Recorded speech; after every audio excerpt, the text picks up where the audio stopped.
All right, let's do this. Hey, yo, what it is and what's good, y'all? Welcome back to 280 Plus, the social media podcast where I take the conversations off the timeline and go beyond the tweets. I'm your host, Los Def, and I'm back here for episode 194. This week, I'm back here solo, but we still rocking and rolling. If you're brand new to the channel, I'd like you to hit that subscribe button, hit that like button.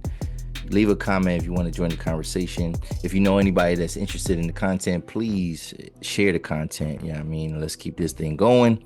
Last week I had a lot of fun with my boy Stu on episode 193. And I ain't gonna lie, man, I'm trying to get Stu on here a lot more often. We just got good chemistry, man, and he's always one. He's probably out of my friends. I ain't gonna. I'm a big up Stu right now. Of my friends, he's my biggest supporter. He don't shy away from support. He don't shy away from smoke. So even if he says things that may get looked at a certain type of way, he's a good sport about it, and he stands on what he says. I mean, he don't. I mean, the thing is that he's not ignorant either, though. He's a knowledgeable person. He learned, like, he's willing to learn new perspectives and things. But he don't shy away. He's not afraid. If he says something, and whether he's right or wrong, he's gonna stand on it, and he'll move on from there. So just shout out to him, man. We had a lot of good conversations on that episode. Some of the conversations you'll still see clips, like, probably surface from here on out, just about some of the things that we're talking about.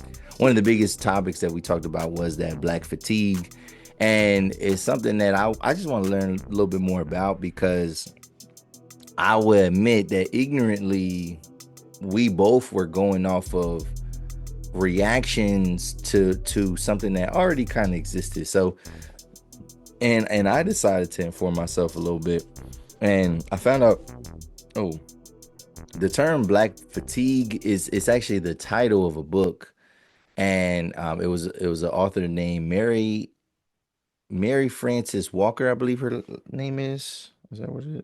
Because I just got the book on Audible, because I was like I gotta learn a little bit more about this. I'm just gonna double check what her. Yeah, Mary Frances Winters. So Mary hyphenated Frances, Mary Frances Winters, and the book is called Black Fatigue: How Racism Erodes the Mind, Body, and Spirit. So the premise of the book is basically talking about, it was that definition that I provided when I was talking to Stu, but just to summarize it, is basically saying how racism just makes black people tired, and it deteriorates our spirit, our mind, our health, and that just in general, black people, especially black people that are trying to make a difference, black people that are constantly trying to teach people about their misconceptions, they are fatigued. They are experiencing a fatigue. So they have black fatigue, right? But then what me and Stu was, we were reacting to other people kind of flipping the term, and I think what happened was, I think the clips really did originate where people were talking about this. It probably was some black people, but it was white people reacting to it, and they flipped it. And I did talk about this in the podcast, but they flipped it, and they look at their black. They're not black fatigue is supposed to be a black person fatigued with just the struggles of living as a black person, but white people that were reacting to it were basically fatigued of black people. You know what I'm saying? And then there were black people that were co-signing it, and they were agreeing. They were like, yeah, I am also fatigued of black people. I'm fatigued of ghetto black people, or ratchet black people, or uneducated black people, or messy black people. You know what I'm saying? And so that I would just say in general, that is harmful. It's harmful, not like crazy harmful, but it's bad, because when you have other black, and we can hold ourselves accountable, we can, but when we use a white person's talking points, right, that denigrate black people, it doesn't come off of, like, if somebody a white person is saying things that are bad about black people, and other black people are co-signing and saying, "Yup, they right, they telling the truth." That just opens the door for other groups of people and more white people to basically denigrate us and say like, yeah, because you have one of the good ones saying that, you guys are wrong. So yeah, like that's what we're gonna roll with. So that's what it was. And I admit that ignorantly Stu and I were reacting to the reactions as opposed to reacting to like portions of the book. So I decided I wanted to get it on Audible, just so I can kind of go through it pretty quickly. I started listening to it, and the beginning of the book definitely prefaces like just because this book was written in 2020, so like it was like at they call 2020 like the height of some of this type of stuff, and I think it was the height of it because our nation was essentially shut down, right? Like there wasn't a lot of movement. There was COVID going on, like, a lot of states were shut down.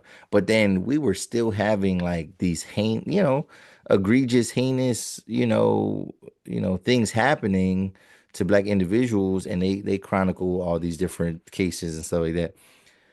But we were having all these bad things happen to black people, and it was just like, like, are we serious? Like, we supposed to be locked down. We supposed to be, kind of sticking together as a country. Why are these things still happening? And so, like, I think protests got bigger, and those movements got a little bit larger, and then I guess right now we're experiencing like a little bit of an overcorrection from like our current administration, basically trying to make sure that like people aren't as vocal and they don't get to voice their disdain for these same type of issues like they have in the past.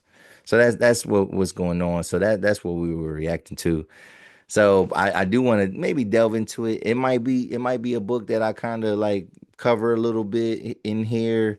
If I get like new information, because I ain't gonna lie, I understand that idea of black fatigue, and I'm also fatigued with like talking about these things because anytime there's a headline, I know there's people that when they see these headlines of injustice, they hop on it and then they make it that's what they're talking about for the next couple weeks. Sometimes you might see me cover that type of stuff on here, but I don't cover that type of stuff on here a lot because I have become desensitized, and that's what black fatigue is. It's the desensitization of black people to these issues essentially. And but yeah, I've become desensitized, and it doesn't make me feel good to talk about that type of thing because we are continuing to talk about problems, and it honestly, little progress has been made for a lot of things. So it doesn't, there's no incentive to like almost keep complaining about it. It's like you have to just start living differently and start being an advocate when you have the opportunity to be an advocate for other black people. And yeah, you read a resource like this, and then when you have white people that are interested in wanting to know things, this is a resource that you can like share with them, like this is what we're talking about. And then it might not cover everything, but it will kind of encompass like what the heck is the problem and why it's a big deal. So that was last week. Yeah, so we moving on this week. Again, we solo. We got some good topics. We're gonna be reacting to quite a bit of things that are happening on social media. A couple of videos. Some of them are heartfelt and funny. Some of them are a little bit more serious in tone and nature. So we're gonna talk. I'm gonna give you a recap a little bit about my weekend. Well, that's gonna be our intro. We're gonna react to some social media stuff. One was it to me. It was a enlightening video, but also it was kind of heartfelt. But it is basically uh it has to do with a man that's like kind of, at least what we see, he's caretaking a relative that has a disability, and him making light of the disability. And it might seem wrong on the surface, but just kind of looking at comments and just how people reacting, people didn't take it that way. They took it for what it was, like the heart of it, and how like, oh, like this guy's like really looking out for his uncle. Then we're gonna talk about we're gonna react to Travis Hunter getting married to his fiance, who gained a lot of exposure and notoriety for just like her past and how she's been kind of conducting herself in her relationship with Travis Hunter. So we'll talk about that. We're going to talk a little bit about social media and there's a trend, maybe not necessarily in America, but there is a trend in parts of the globe where teens are talking about like literally detoxing from social media. Like, and it's wild to have teens at the forefront of that. Usually we have adults that are, making claims and saying that kids need to get away from social media, but it's cool to hear that teens are stepping away. And I have a video that talks about the harms of certain social media platforms, particularly Instagram, and how it primarily affects teenage girls, right? And the harmful factors that are associated with that. So we're gonna talk a little bit about that. Then oh, Joey Badass apparently came at Kendrick Lamar. We're gonna brush on that a little bit. And then there is a piece, there's some information that needs to be talked about in terms of this new big beautiful bill. And I'm here, I'm not necessarily allied to the bill or the people that created the bill, but I'm here to inform everyone about some misconceptions because there was a provision where they were changing the dependent age from 18 to 7. And what does that mean? Why are they doing it? And what are the implications of it? But it's not what it may seem like on the surface. It's not what people have been saying because I've been seeing a lot of social media reactions and people are ignorantly going in one direction over the other, and they're not, like, again, they're not speaking from an informed lens. They're just kind of reacting off emotions but not looking at the facts. And I don't like when we react to certain things and we're not reacting based on facts. We're using our emotions as opposed to logic, because many of us will probably agree with one of these provisions. Now there's definitely going to be people that disagree with the provision and why they're doing it. But there's going to be, I'm sure most of us that are working people, we would probably agree with the change that they're making. All right. So let's get into it. Let's get into it. So, oh, okay. All right. So this weekend, man, this weekend was a good weekend. Now we are coming to the end of my like spring is like another, I've told y'all, it's like another Christmas era, another Christmas season for me, just with birthdays and then the mini holidays like Mother's Day, Father's Day, Memorial Day, and then like I said, there's a bunch of birthdays, there's graduation. Like there's a lot of stuff that happens in the spring, and I'm kind of reaching the end of that, right? So last weekend was Memorial Day weekend, and I decided, I was like, all right, Jackson, we gonna go to Hershey Park. Me and my son gonna go to Hershey Park. It was our first time of the season. I brag and I'm happy about my season passes that I have. And my son is a little bit on the shorter side, right? He's a short king. He even calls my son is so funny because he be really into like YouTube and just different rhetoric and stuff like that, and like he know all the language, whatever. But he calls himself a short king, and um I've been waiting for, so at Hershey Park, there's, height requirements for each ride. And then they use a different candy to indicate like the heights.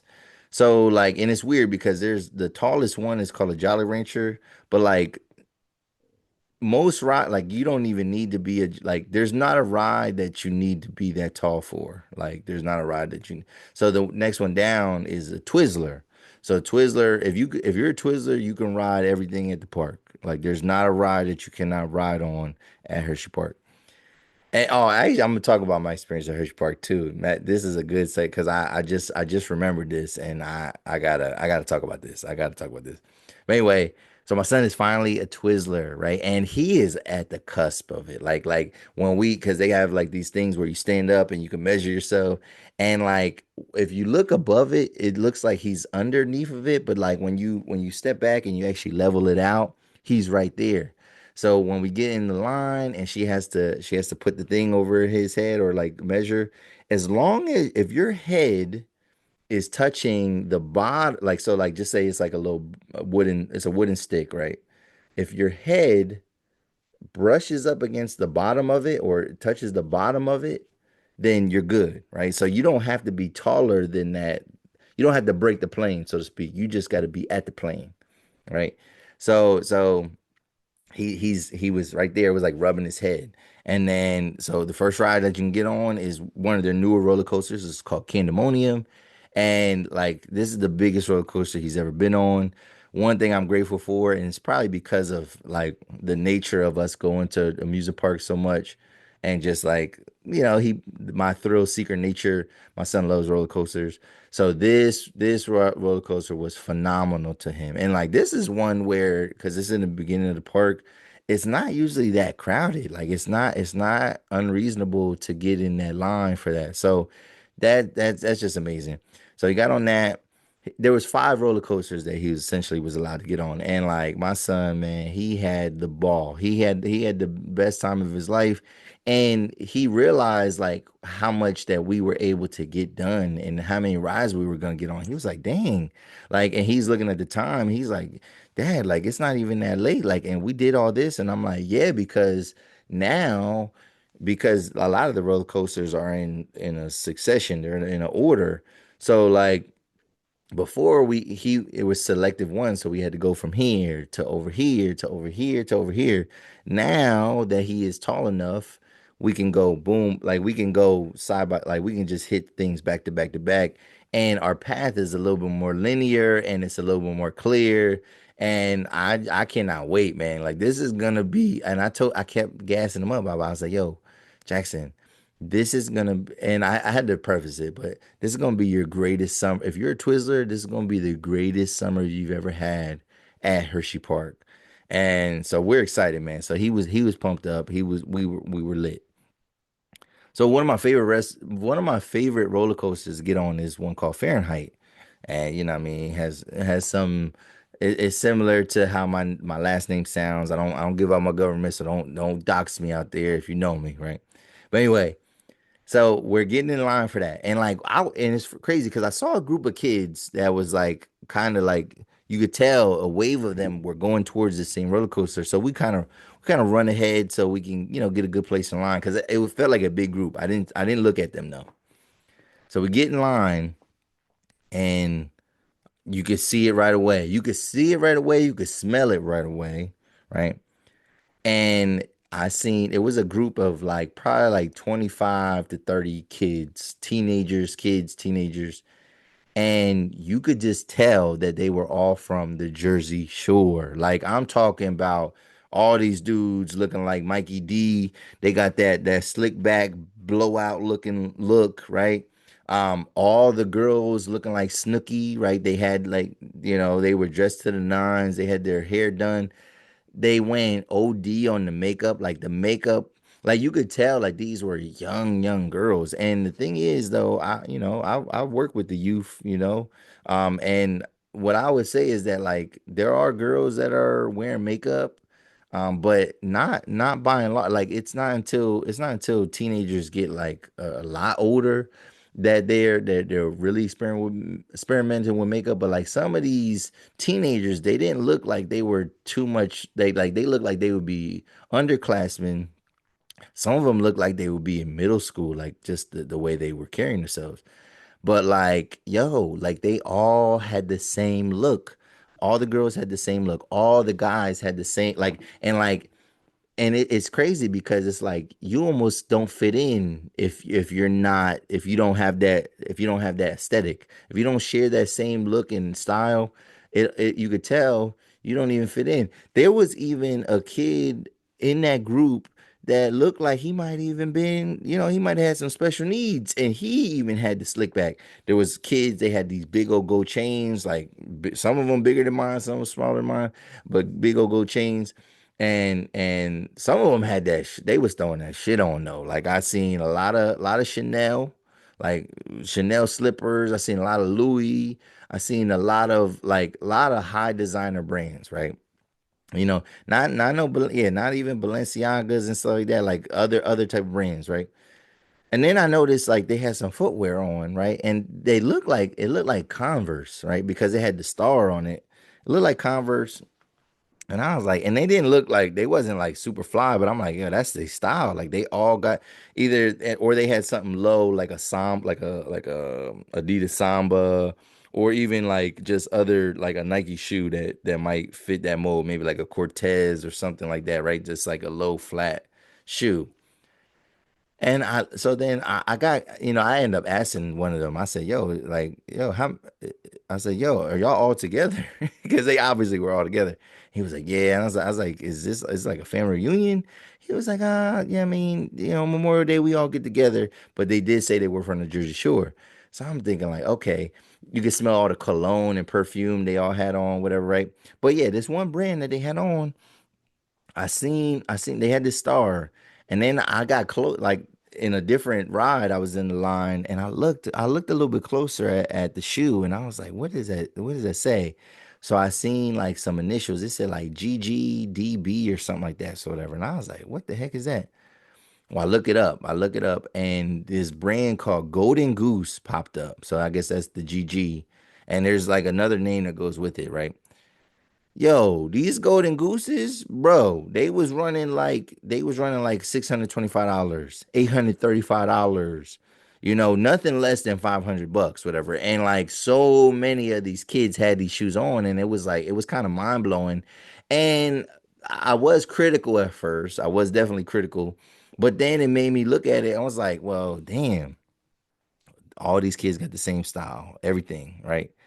And I was looking, I was like, damn, I wonder if like other groups of people look at black people like that. Like, especially if you see a group of young black people and they got dreads or they got the cruddy top or this or that, or they all wearing dunks, or they all wearing Jordans, or they all wearing some New Balance, right? Um, I guess in many ways it's the same thing. It's like so I had to stop. I kind of pulled back a little bit and I was like, because I was hating. I ain't gonna lie, I was hating a little bit and I was like, "Nah, they look ridiculous." But I was thinking like they probably look at us the same way. Like, oh man, like we all just copying each other, got the same styles because especially in this day and age, I think when I was growing up, there was definitely some styles that were like accepted and popular. But I do feel like people would switch it up a little bit today. The youth now, they do all wear the same, they all look the same, they all wear the same kind of gear. And so to see like a different class of people doing it, it did look kind of crazy because you could just see the consumption. But at the same time, I'm looking at these kids and I'm thinking like, but they probably can afford it. Like they could probably come from families that can actually afford these things as opposed to living outside of your means or living above your means. Now, some of them they might got parents that's in credit card debt or something like that, and they not doing too good. But you could just feel the money that these like designer purses. Everybody had design. This one boy had this shit on though, bro. He had this like blue, like this like navy blue, bluish like a Louis V belt, big buckle, you know what I'm saying? But he had the shoes that matched the belt, like it matched it perfectly, bro. And I was like, oh yeah, he got it. Like they got it. And it was funny because my son was like, "Oh my God!" Like, because this perfume. Not saying individually they smell bad, but like that collection of perfumes and colognes, it did not make for a pleasant experience and smell. So that was a little wild. That was a little funny, but that was my experience at Hershey Park this past weekend, and it just made me wonder, like, are how many people are like this? And you know, but also like, are we also viewed by other groups in the same way? So like, I couldn't hate on it too much. It just was like, it was just such a distinct style, like, and it was like kind of crazy, and I think it stood out to me because, the Jersey Shore show, like that's from the early 2000s. So like the fact that some of that style still translates and still is relevant, 20 years later, 15 years later, it's kind of weird to me. So, but yeah, it was definitely interesting. Definitely interesting. So, But yeah, other than that, man, what do you think, man? What do you think? Or do you think that other groups of people, do you think that just like young people in general, they all tend to just like dress like each other, and like there's like a almost like a uniform style that they all kind of ascribe to? Or do you see like young people kind of being more eclectic and kind of trying their own thing? I don't know. I feel like today's youth definitely is very homogenous, but I feel like back in the day we used to experiment a little bit more. Right. All right, let's move on. Let's move on. So yeah, let's react to something. All right. So I told y'all I saw a video, and hopefully we can share it and hopefully it works, right? But I seen a video, and I told you guys, I prefaced it. It was a young man, and he seems to be helping out his relative who is disabled. His relative has MS actually, and he's trying to encourage him he needs his help, man. It's a simple task, but like it just shows you like when you got MS, man, even the most simple things are like a very very labor intensive and very difficult for you. So yeah, it makes everything, the little tasks seem like the hardest thing. But let's just take a look at this video and what do you think? What do you think? So let's take a look here. Like I said, hopefully it plays. I've been having some difficulty with certain videos, but we've been rocking out though. So yeah, so this is part one, and we're gonna show part two too. Bruh, my uncle got MS. You know, I fuck with my nigga a long way, but I'm trying to get him to open the door, and this nigga keeps fucking falling back on the goddamn couch. I'ma need you to tap in, my nigga. You is right next to the door. You was right next to the door. Come on. That's why you need to exercise. God damn it. Ah, god damn it. Shit. Come on, Unc. You got this. Come on now. Come on now. You got it, my boy. You got it, my boy. Shit. Shit. All right, now use the couch to get over here. Put your hand on the couch. He looking. Put your hands on the couch. Use the couch. I got you. I got you. Use the couch. Shit. Oh. That shit was the goofiest shit that could have happened ever. Yo, his My baseball nigga. fell down, bro. That's crazy. Oh, Uncle, please. Come on, man. I believe in you, my I nigga. believe in you, my Shit, nigga. pick your pants up. Fuck. Oh, my God. MS is whooping your ass. God damn it. It's whooping your ass. Oh, man. We need to start doing some more exercises, Uncle. Fuck. Come on now, boy. Come on now. Come on now. Come on, Unc. Please. You got it, Unc. You got this, Unc. Just use the couch when you stand up. Keep your hands on the couch. Keep your hands on the Put couch. them pants and up. use the couch to guide your way to the door. Uncle, please. Come on now. Yes, sir. Bruh, my uncle got MS. You know, I fuck with my... All right, so that was the first. That was the part one. That was part one. So yeah, my man, he was doing his thing. He trying, funny, very encouraging though, man. You see, like he wasn't getting frustrated. He was laughing, and you might feel like, oh, I don't know how that feels. I mean, this ain't right, but let's keep watching. Let's watch the second part then. That hoe. Shit. All right, there we go. All right. Come on, man. Come on. You almost there. Please. No. No. No. No. You got it. No. He's slipping. He's slipping. Shit. He's slipping. Fuck. God damn it. Shit. All right, it's okay, Uncle. I'm finna come. All right, I'm finna. God damn it. Yes, come on, you got it, Uncle. Shit, my nigga ain't gonna give up. Yeah, let's go. What you mean, nigga? Come on, come on, please. You got this, man. Just unlock the door and I can help you up. He's trying. All you need to do is just unlock the door. Oh, You it's hard to almost see there. him now. It is hard to see him. Dying. God There. damn. It's hard to see him, but he's there. He's right there. He's like, yo, I got you, man. Come on, just reach up and unlock the door. Just unlock it. I got you. You don't even have to open up the thing. Just unlock the door. He's trying, man. Come on, you got the Uncle. Just reach your hand up and unlock the door. It's right here. Yes, let's go. Got My nigga. All right, scoot over so I can help. I may be a fountain, he black. Thank You you. never know. I think he Creole. That hoe. Let's Shit. go, All right. man. Let's go. That's beautiful, man. I don't care what y'all say. I know it looks a little. It's like, damn, are we laughing at this man's disability? Are we making fun of him? And no, I think one, you could tell that video shows a lot of things. It shows that the guy that's recording it, the nephew, he loves his uncle, but you could tell that the uncle loves him as well. You could also see that the uncle once, although he is dealing with this debilitating illness, he has that determination that he wants to keep going. He's not going to give up, right? But it also shows that he cares about his nephew because his nephew is encouraging him. His nephew is there. He's rooting him on. He is making light of it, but he's rooting him on. Now, I did read some comments, right? I read some comments, and there was one comment that really stood out to me, and it's the same video, but there was one comment that stood out to me, and one of the woman said, it said, MS is no joke. My mom has had it for 25 years. What I would say is, as her caregiver, is that if you don't make it funny for them through their struggles, it becomes harder to move. It says nerves send the body signals to move. With the nerve damage, it's easy for the body to stiffen when nervous. So making it fun helps with movement. You got this, Unc. Do him a solid though and get you a key somewhere hidden so that he never has to go do this again.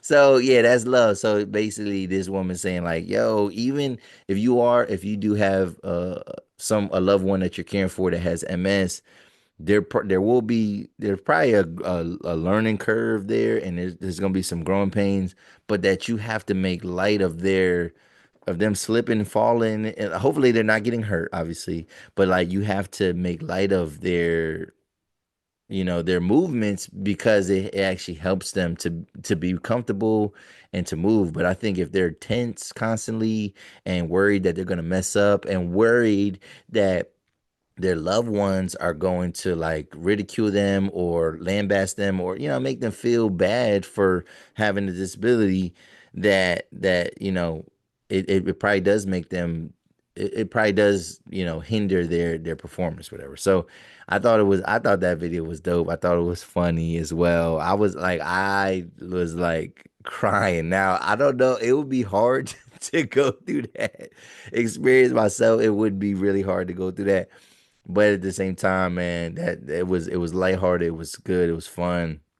And it was the funny part. Like he was like really trying. Like he got up, fell down, got up, and then it was like he was trying, and then his pants fell down. It was like he's like, yeah, that was the most goofy shit that could happen.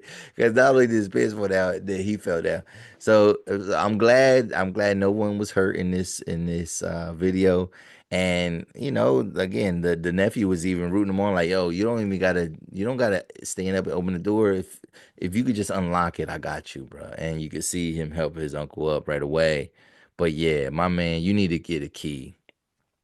This situation would only be frustrating and nerve-wracking for the person on the outside if like you had to go to the bathroom. Like if you had to really really go to the bathroom, like do a number one, number two, whatever, you really had to go, and you're like, yo, oh my God. Or like if you had like all the groceries in your hand, and you can't you forgot to take your keys out your pocket, but you got a handful of heavy groceries.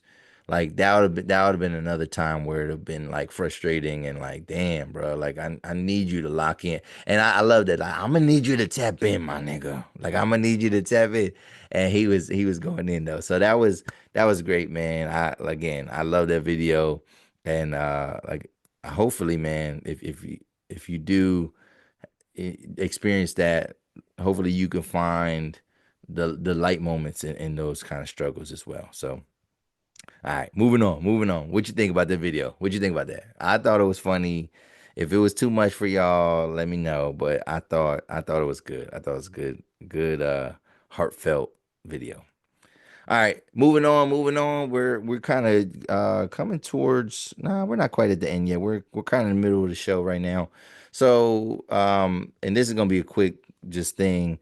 Uh, have y'all seen that over the weekend, the last weekend or so, Travis Hunter married his college fiance, his college boo. And man, we spent a lot of time, people spend a lot of time kind of getting her out of here because the writing was on the wall that she don't really like him like that. The writing's on the wall that like she might be an opportunist in some ways and that she's here for the bag and she's here to secure the bag. And I think what stands out the most though is the fact that, despite the warnings, despite all the things that kind of came out, that kind of surfaced because it showed that she wasn't really feeling him initially. Like and even like she had a brother that co-signed was like, yo, you got to keep talking to him because like that's Travis Hunter. He's gonna be the man. So like we have all this evidence that shows that like she might not be fully into this, whatever. He gets married to her, so that's bad enough, right? But they don't get any type of prenuptial agreement, right? And then it's funny because people kept saying like, "Oh, they got married and still didn't sign a prenuptial agreement." Well, it wouldn't be prenuptial at that point because like before the nuptials, so like it would have to be a post nuptial agreement. And I don't know anybody that signs though. Like I don't know if anybody, especially if you talking about a multi-million dollar now, he's an NFL player, and regardless of if he's a bust or not, this first contract is making him he's a multi-millionaire, right? It's just rare that somebody with less is gonna sign something to after the fact, right? So it was kind of weird. It looked like he's having a good time. So like if he's happy, I guess I'm happy. Like I'm not mad at him, but at the same time, it does look away and it does seem kind of crazy. Now, and I'm gonna show y'all this when in post, right? I'm gonna show y'all this when we get it. But Travis Hunter's family, they Travis Hunter's family is not here for the BS, man. So uh, a couple pictures, a couple images, and it says the family had to play their role, and it says faces. Travis Hunter. So this woman on the left hand side, it looked like she's probably like she's either the mom or she's an auntie, right? And she just looked like disapproves, like she's not feeling this girl, not feeling this decision. The dude that's on the right at the top half, he must be a brother, right? He must be a brother. He looks like a brother or cousin that's looking at him like dog. Come on, man. Like, what is you doing, man? And that looked like the young bull. That looked like a peer, right? A relative peer of his that has been telling him all along about this girl. And then this man right here on the bottom with the sunglasses on top, the bald head dude, that might be an uncle or his father. Yeah, you know what I mean, and just looking at him like, boy, didn't I tell you about this dumb shit, man? Like, why ain't you do like he looks angry. He looks angry and disappointed. Like, bruh, I done told you about this girl. So we'll see how this all plays out. Hopefully for the best, man. Hopefully everything works out for him and she's loyal. But you know what I mean? If things go left, and obviously relationships are allowed to go left, but if things go left and she starts to like, take him for his money, don't say that we ain't tell you so, my dude. But he's wilding. He's wilding. But Travis Hunter, man, he's been that kind of guy where it's like you could tell, man, he's taking what he's given. He ain't got that swag, he ain't got that riz, you know what I'm saying? He don't got that sauce that, he's an athlete, he's gifted, but like aesthetically, not a lot of women is checking for him. So it's unfortunate, but it is what it is. It is what it is. All right. Let's move on. Next topic. Next topic. And let's see. So there's an article that I came across that I thought was important. I thought it was very important. It's gonna be related to a video that I end up sharing on here. Okay. So here, this is an article, and this is the page I found it on was it's a page called Wealth on Instagram. It says the headline was over half of young people say they would prefer a world without the internet, right? Now that's kind of wild. It says over half of young people. So let's see what this research says. But it says fresh research from the British Standards Institution. So this is across the pond, shows that over half of Gen Z Britons would actually prefer growing up without the internet at all, calling online disconnect the new luxury. So that's a definitely a mind shift, and that's probably a good mind shift, like because right, we live in a consumption culture, but we also live in a culture that is thirsty for luxuries. I just told you I went to Hershey Park and I seen tons of kids with top notch luxuries, right? So if they look at it as a luxury, maybe that's a net positive, right? So it says about 70%, so that's a lot, of 16 to 21-year-olds say social media erodes their self-confidence, and one and two, support a 10 p.m. digital curfew on apps like TikTok and Instagram. Ideas now sitting on UK Tech Secretary Peter Kyle's desk. Right. So yeah. So 70% of these kids that take part of this study, and kids, we're using that lightly, but 16 to 21 said that they are for curfew, and that is like unheard of. Like you just don't hear kids talking about wanting to disconnect, but like, if they had a hard curfew, they would support it because it's like, all right, maybe we got to get to sleep anyway. We got to be to bed. We got to be school at 8 o'clock, 7 o'clock. So we don't need to be doom scrolling anyway. We need to be getting some sleep.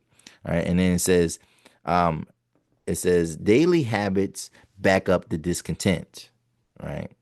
So let's look at these habits, and this is how a lot of kids are conducting themselves when they have social media. So it says 25% are spending 4 more hours scrolling. So that's that doom scrolling where they're not even actually consuming content. They're just scrolling. It's almost like kind of like channel flipping, but even worse because once they land on something, it's only going to last them for maybe 30 seconds and then they're on to the next thing. If it's TikTok, it's even less. It's probably like 15 seconds, right? Um, it says 42% faking their age, right? So we got a lot of young people. One, they fake their age so they can have access to social media, but then that's a darker link, right? Because maybe they're faking their age to get access to people that they shouldn't be having access to get access to adults that they shouldn't have access to. So, and that doesn't specify, but that could be young boys, it could be young girls. 40% running burner accounts, and 27% even posing as someone else, while many have shared live locations with strangers. So, wow. Wow. So 40% using so they call them, a lot of people call them finstas or spam accounts, where it's not even a real account of theirs. They just have, it might be like, they might not have a photo, or it's like a random photo, and then they are, just interacting off of that, or just like looking. They're being almost voyeuristic, and they're watching and lurking on people's pages, but they don't actually have a real page. And that is a real phenomenon because my sister just turned 22. I was 22-year-old sister. And I was telling her, about, oh, I was making fun of her because like, oh, you ain't on social media. And she was like, no, I have an account. And because I know for a little bit, like she was on social media, but then she got away from it, which I don't hate that. But she was like, but this account, you wouldn't even know it's her. It's like, her image is the weirdest thing. It's like a person in a casket. And then it has nothing, the page has nothing to do with her name. And she says, oh, I'm just not a public person. I do it because I don't like to be in the spotlight and this and that. But like to me, it speaks to like a darker issue or a darker problem, to where you're trying to, like, you want to be involved, but like for whatever reason, you don't like to present yourself. And again, there's people that you can have an account, but you can use your face, but like you don't necessarily like post every day. Like nobody's telling you to post every single day, but like can you post from an account that looks like it's you? So like we know that it's you and you're not some weird spammer. And then even worse, that 27% that's posing as someone else. So like, I don't know, maybe posing as a friend, posing as a celebrity, and those are the weird accounts that we don't like anyway. So like, what are you trying? Are you trying to scam people? Are you trying to manipulate people? Or are you really just a recluse that's like you don't really care? Like, I don't, does that speak to like low self-esteem or something? Who knows? Who knows? But those are some wild factors to me that I think need to be addressed and need to be talked about. And we're gonna share a video. We're gonna share another video that talks about the harm that social media is causing to young people. So let's pull this up here. And I'm my girl Raquel Hopkins. We're gonna get into a video of hers pretty soon, but let's check this guy out. One of the most horrible and just I suppose typical things brought out by Sarah Wynne Williams, the recent book "Careless People," is that they can track exactly what's happening. And when a girl deletes multiple selfies, that's the moment they hit her with an advertisement for beauty products. Because they figured, and this has to, I assume it was done consciously, it must have been done consciously. I don't know if AI could have figured this out, but somebody figured out if they're deleting multiple selfies, they must be not satisfied with how they look. So let's give them beauty products. And so again, just playing on girls' insecurities and making them feel they have to spend their lives making themselves more beautiful, spend their money on more makeup products. 10-year-old girls are going to Sephora to buy skincare products. It's insane. It's because they're on Instagram. So in so many ways, Instagram in particular is causing harm to girls. Oh, and then there's more sexual predation of girls than there is of boys.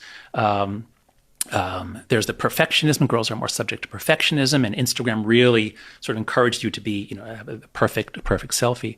So each platform has a different profile of harms. Instagram is the main one to focus on for girls' mental health outcomes. Snap and TikTok have different profiles of harms. I mean, that sounds like abuse. If somebody was to respond to a young woman doing that by then saying, well, actually, maybe you want this, that's the prompt for me to say, maybe you would like to be more beautiful, we would say that's a nasty thing to say. It's certainly, yeah. Bit of an asshole, actually, but it's also borderline abusive. Well, I would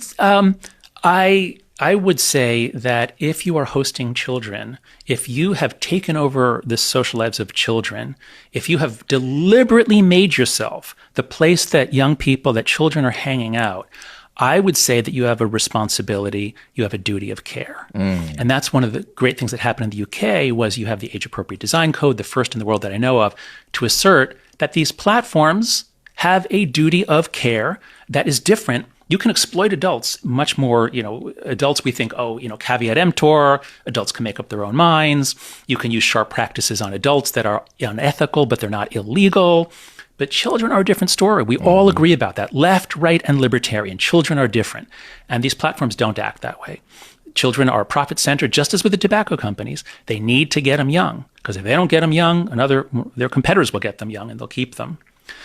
So abuse isn't exactly the right word. I think exploitation, callousness, and just a general lack of a moral compass at these three companies. One of the most That's a thing. Sometimes, man, when when I make my episodes and my content and I plan on things, sometimes I don't realize how interconnected. Sometimes it's intentional, but I don't even always realize how interconnected some of these things are, things I'm talking about.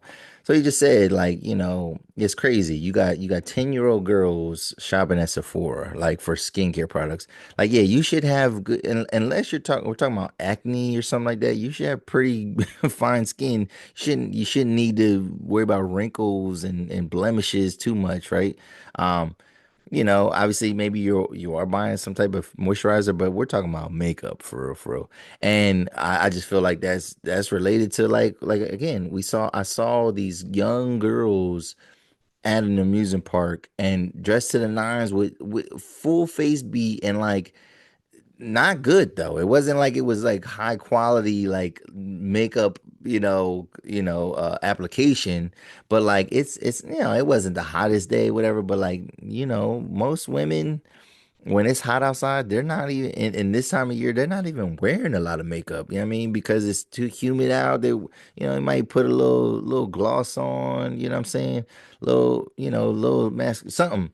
But they're not doing a full face beat. And like these girls, they're doing it because they're trying to keep up with something. Maybe it is Instagram. I also thought it was interesting that he said that the UK is doing the right things because they obviously have certain infrastructure and certain parameters in place that are trying to get kids to realize the harms, but also like I guess adults, the stakeholders, to realize the harms and to kind of keep their kids away. So that's why it might be reflective in that survey where kids are looking at being disconnected from being online as a luxury because it's being reinforced by adults. I'm dreading the day that my son is has gets a phone and he's ready to be on Instagram and things like that. Like I'm dreading for that. I'm dreading for him to have a phone in general because of what he would have access to. Now, obviously, I feel like I don't want to be a helicopter parent, but I'm gonna be pretty responsible, and I think, gonna restrict him from certain things, but at the same time, it is that balance of like how do you keep them from not being too sheltered? How do you expose them to what's necessary? Um, but then also too, like, because then there's that peer element because what I mean, like, you want like kids they'll be like they'll argue and be like, well, you don't let me on social media, you don't let me with a phone, but all my friends have phones, and it's just not fair. And like, so also like not trying to ostracize your kid as well, but like just trying to be a good parent and making sure that you're doing the right thing to protect them. But yeah, man, the harm is out there. Obviously, they said other platforms have different harm factors and harm profiles, but they're saying that Instagram is the most harmful app for teenage girls. And yeah, that perfectionism, man. Like we know, like everybody's trying to get the perfect selfie, especially females. That's why if you know any woman, no woman takes one picture. You know what I mean? And again, there's guys that take multiple pictures, but we settle on one. A woman will take 25 pictures, but they're saying that like the phones have realized like they have the technology. They're listening. They're connected to our phones to where if they could tell you're deleting photos, they're gonna send you an ad to enhance your appearance some way. So a makeup ad, whatever ad, maybe fitness ad. They're doing they have all the technology. Like our phones are reading us constantly. So we gotta be careful, man. We gotta be careful out there. But what do you think? What do you think about that? Do you agree? Do you feel like social media in general is harmful for kids? And then I guess, if you have any solutions, what are some things that parents could do to kind of, provide guardrails for these platforms? But leave a comment below if you have any input. I'd like to hear what you got to say. But yeah, man, let's move on. Let's move on. This is a quick topic, and then we're gonna wrap this up. So next thing, we're gonna talk about a quick topic, and then we're gonna wrap it up. So I don't know. This is what I've seen is, and I feel like this is like the backpacker, the maybe even the battle rap like circles of people. I'm seeing a lot of people talk about Joey Badass and how he made a diss track to Kendrick Lamar, and there's actually two tracks that either one is a little bit more indirect, the other one is a little bit more direct. But the two tracks, one is called Titles. I think it's called Titles, like almost like a NBA title. And then the other one, yeah. Oh, the Finals. My bad. One of the songs is called The Finals, and then the other song is called My Town. So on My Town, Joey raps lines. You'll hear a couple lines where he'll say stuff like I'm the real boogeyman. Um, y'all should be afraid. Pulitzer. Don't make me Pulitzer. Better be wise because I'm dotting T's and crossing your eyes like Whitaker. That's actually a dope. That's a dope line. So that I feel like that is a diss, that's an indirect diss to Kendrick, but he's getting at him. But in the finals, he says stuff like, he calls out Kendrick rapping. He says, "I salute you, Kenny, but I know you're well aware you're looking for some competition. Then just know that I'll be right here." So basically, he's like effectively challenging him to a rap battle in the finals. Yeah, I ain't gonna lie, Joey Badass is spitting on there. Like he got a lot of bars that got double meanings and stuff like that. Like he's spitting on that joint. Like he got a lot of punchlines. However, let's keep it a buck, right? In 2025, where is Joey Badass compared to where Kendrick is? Where are they at? Like most the average person, the average casual listener of rap music has no idea who Joey Badass is. I feel like Joey Badass, he's gotten more fame and notoriety and recognition for playing on Power than he has, raising Canaan, right? Specifically, than he has as a rapper. I don't think he's a bad rapper. I think he's a good rapper, but like I don't know. He don't got that push. He don't got that. He got the skill. He does have the skill to be really good, but like what incentive does Kendrick Lamar have to even battle him now? Some people might say like, oh, he has to respond, and I've been hearing that. Like, oh yeah, yeah, Kendrick is scared and he got to respond, this and that, and he, all this stuff that Joey Badass is saying. He's saying, oh, he's coming at he's destroyed the whole West Coast, like, oh my God, but like, there's no incentive for Kendrick. Like, it does nothing for Kendrick Lamar to respond to him. Now, for the sport of rap, like, sure, what I mean, it would be great. But like, I don't see Kendrick responding to him. And it's about I mean, this feels a little bit clout chasey, I ain't gonna lie, because battles are better when there's a narrative, like because we've seen this in the past, like I know Kendrick and Drake has made us think, like, I know that was the biggest thing ever, to a lot of people, but like it's very common for rappers to just like to send shots at another rapper or to diss another rapper, and then nothing happens from it. Like that's normal, that's normal as hell, you know what I'm saying? It didn't, I think a lot of people were coming at Drake because, it was a couple weeks from when Kendrick drops Like That to when Drake dropped Push Ups. There was a couple weeks in there and the people were mad. But like, now looking back, like maybe Drake should have just let it go. You know what I mean? And then it'd be like whatever, you know what I'm saying? It was Cole that jumped out there first, and then Cole backtracked. I think that's the only reason why, now looking back at it, that's probably the only reason why that Drake jumped out there, because Cole didn't stand on his diss. You know what I'm saying? Cole backed out of it. So, but like, although I'm not saying Joey's bars was weak and what he did was weak, it's not gonna go nowhere. Like that is going nowhere. That has no shelf life at all. Like, and no offense, but I mean, I know people are hype about it. Like I said, the hip hop circles, like I see a lot of people on different timelines that I know that like are really, really into rap and all that. And it's cool, for the sport of it, but like, bro, don't nobody even know Joey Badass like that. Like, don't nobody even know him to be a rapper like that, despite his skill. Like, so it feels like he clout chasing a little bit. Like he trying to get back out there because, again, even the casual fan can't tell you the last Joey Badass hit that there was. Can't tell you the last time Joey Badass dropped the album. You know what I'm saying? So there's that. But like, will this spark Kendrick? Will this make Kendrick come out of hiding? And he's not hiding. He's on tour, and I know that's the excuse. No, it's not. It's not gonna make him respond, man. I think Kendrick does like the sport, and he does like to come at people. And he don't. I ain't gonna stand for him and say he don't duck no fades, but like, this is not a fade to even like. He don't have to respond to this, and I'd be fine with it if he doesn't. So. But what do you think? What do you think? Does Kendrick need to respond? Did you hit the bars is good though? Like, if you want to check out the finals or My Town, Check them joints out. Joey's spitting, but like it ain't gonna make no difference. So, all right.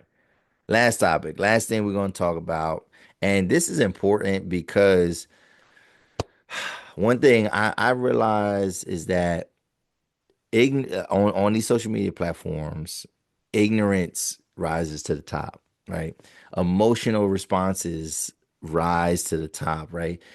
People, speaking on things and causing people to panic and not sounding informed or not coming from with all the information. Those are the posts, that's the content that gets pushed to the very top. So the biggest thing, so last week there was a bill so far it's only been passed in the House, but it's being called the Big Beautiful Bill, and basically it's the renewing of the DJT, if y'all know what that's stands for, tax code, right? Because it was set to expire in 2025, and so now they're trying to pass it, and a lot of the stuff in this bill is talking about basically it's basically a tax cut for the wealthy, and it does harm the middle class, or essentially it causes a ripple effect and that will harm the middle class, right? So that's where we're at with this.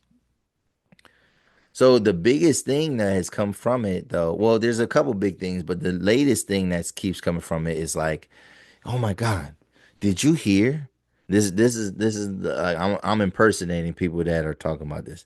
Did you hear that they're changing the dependent age of children from age 18 to 7? And then it goes left from there. So then it's like they're changing it from 18 to 7.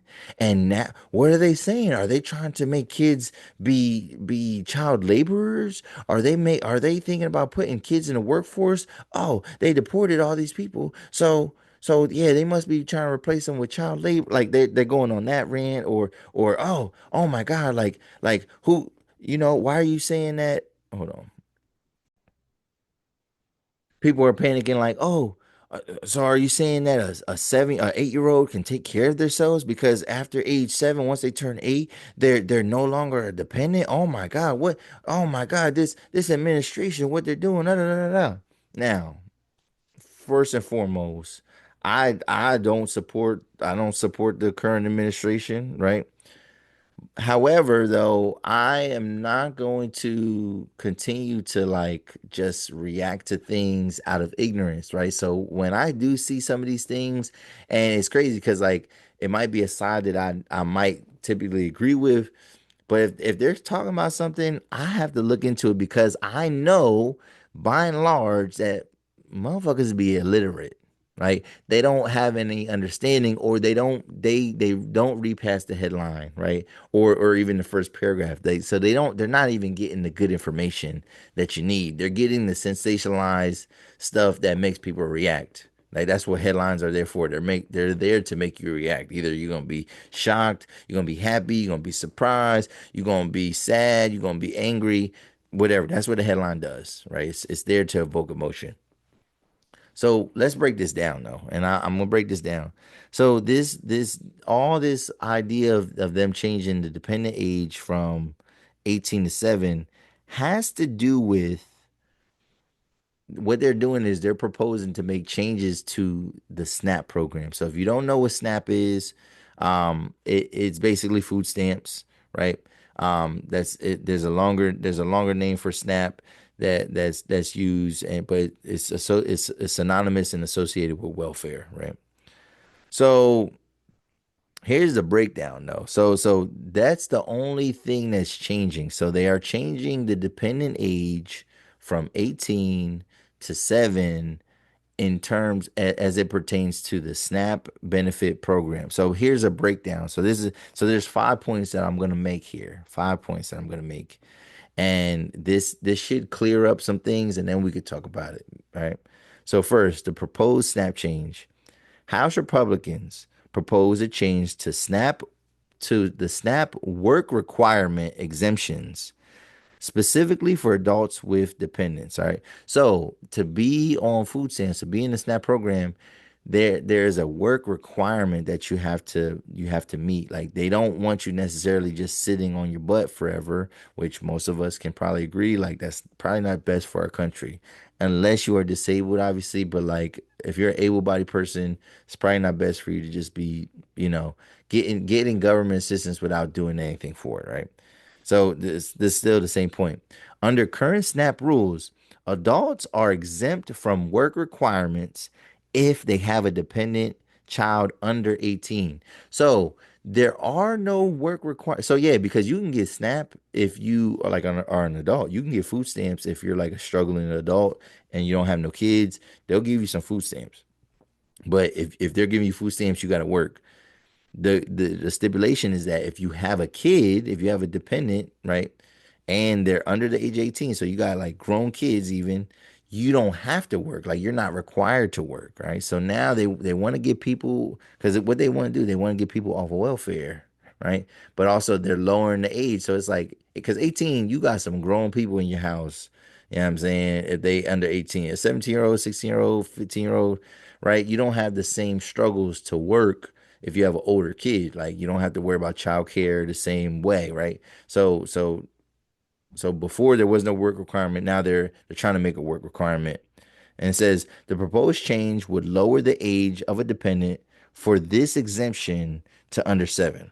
It says this means that parents with children age 7 or older will be required to meet SNAP work requirements in order to receive the benefits. Okay, so you could see that my source there is Newsweek, right? You could check that out. Number two, the second point we're gonna make, it's not a broad definition change, right? So this has nothing to do with what we know as a dependent, and this will not affect other parts of why when we use that term dependent, it doesn't affect those other things. It says this proposed change only affects the SNAP work requirement exemption, not the broader definition of dependent for tax purposes or other federal benefits. So this only has to do with welfare and food stamps.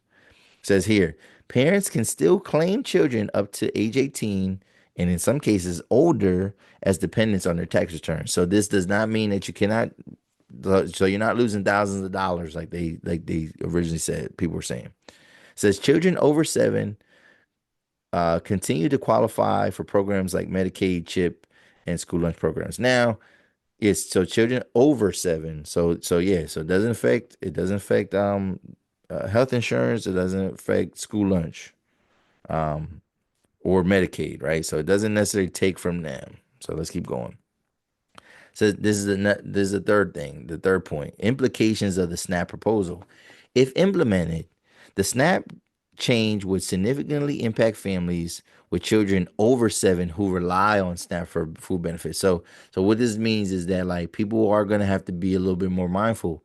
Yeah, when you have a kid that's under 7, that means that they're not school age, right? They're not in kindergarten, they're not in first grade.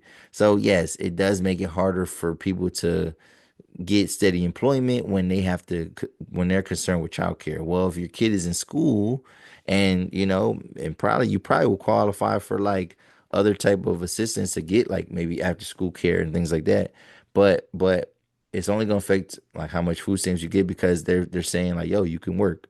It says it could potentially force some parents to choose between working to maintain SNAP benefits and staying home to care for their children. That's kind of how people operate now. Says Democrats have opposed the proposal, arguing that it could harm single parents and families with young children. So actually, there's only 3 points that I wanted to make. But so it says here in summary, while there has been some discussion and proposal to change the age of dependence for SNAP work requirement exemptions, it's crucial to understand that this is not a change to the general definition of a dependent for tax and other federal benefit purposes. So again, a lot of people have been reporting things, not even reporting things, reacting to things, and not necessarily giving the facts and giving the full information. Because most of us feel, and I feel like if you're a working adult, most of us feel that there is a population, and this is not and this ain't about black people at all. But there's a population, and because we know who has the most welfare benefits in this country. But this is not an attack on Yeah, this is not necessarily, this is not an attack on people in poverty, whatever. But this is just a way for, because there's a lot of people that feel that there's a population of people that take advantage of these kind of benefits. There's obviously other things that he's proposing to adjust Section 8, and but basically it's to get people back in the workforce. Now, obviously there are exceptions if you're disabled, if you're, what I mean, like there's other hardships. Maybe you have a kid that's disabled, and that makes it hard. There's I'm sure there's going to be certain exemptions and exceptions, to those rules. But like it's for the people that have been on, like you'll see videos and people are talking about, yeah, I've been on welfare for 20 years, 15 years, 14 years. It's not designed for you to be that way. So most of us, no matter what race you are, would agree that like there are people that abuse those systems. And of if anything in that bill that I actually don't mind, it's this. It is this. It is gonna make some people make some tough decisions, but also again, man, when it comes to like you don't have to have kid you don't have to have kids. Like I mean, if you cannot afford to have kid, I would not have a kid if you can't afford to have a kid. Like I would not put my kid into an environment where there's like food insecurity. Um, I've never as an adult, I've never I probably had the capability of it, but I've never had food stamps. I've bought some food stamps from somebody before, but I've never had food stamps. And like people talk about like, oh man, this is gonna make people hungry. But bro, when you one, it teaches you money management, and like you gonna make some things happen. If you got a little bit of money, you gonna find a way to eat as long as you got some money. Um, it's dope that people do have, that leg up, for a period of time, but it's not something that they should live on. And, I even like when they even proposing stuff to where like there's certain dietary restrictions on some of the stuff because, these people, if they're getting free food, they should be getting healthy food. I mean, but I know that's gonna cause some controversy. I know people are gonna be mad about certain things, but we have to make it clear that yes, I know the language is what it is. They're saying dependent from 18 to 7, but it has nothing to do with our taxes. Could it go down that route? I think people would be upset if it did. I think more people, but a lot of people feel that when it comes to the welfare program, that there does need to be some more oversight and an adjustment there. But what do you think? What do you think? What do you think? Leave a comment below. Let us know what you think about the big beautiful bill and all that it covers. But yeah, man, I had a good time today. Yeah, man, I think we talked about some real good stuff, especially when it comes to like social media and the harms that it does to our young people. And just this consumption culture that we see and this weekend it definitely made me see that it's across racial lines. Like it's across racial lines and socioeconomic status. So like you got people on one end that's like crazy consumers, buying stuff that they can't afford. Then you got people that are like, crazy consumers buying things that they can afford, but like they might be promoting a negative image and consumption style though too. So we talked about that. We didn't talk about basketball because by the time this episode comes out, hopefully the Knicks are still alive and they keep it going. But I think Minnesota's gonna be knocked out. What else did we talk about today? Social media. Oh, yeah, my son being a Twizzler. Travis Hunter, yes, Travis Hunter. That's a big deal. Joey Badass dissing Kendrick. Is it gonna go anywhere? And then the MS video. The MS video. So that was dope. But if you're still watching, please hit that like button, hit that bell for notifications, hit the subscribe button, leave a comment below, share the content with somebody you love and like and care about, right? Because I like, love, and care about y'all too. But this is episode 194 of the 280 Plus podcast. I'm your host, Los Def, and I'm out, y'all. Peace.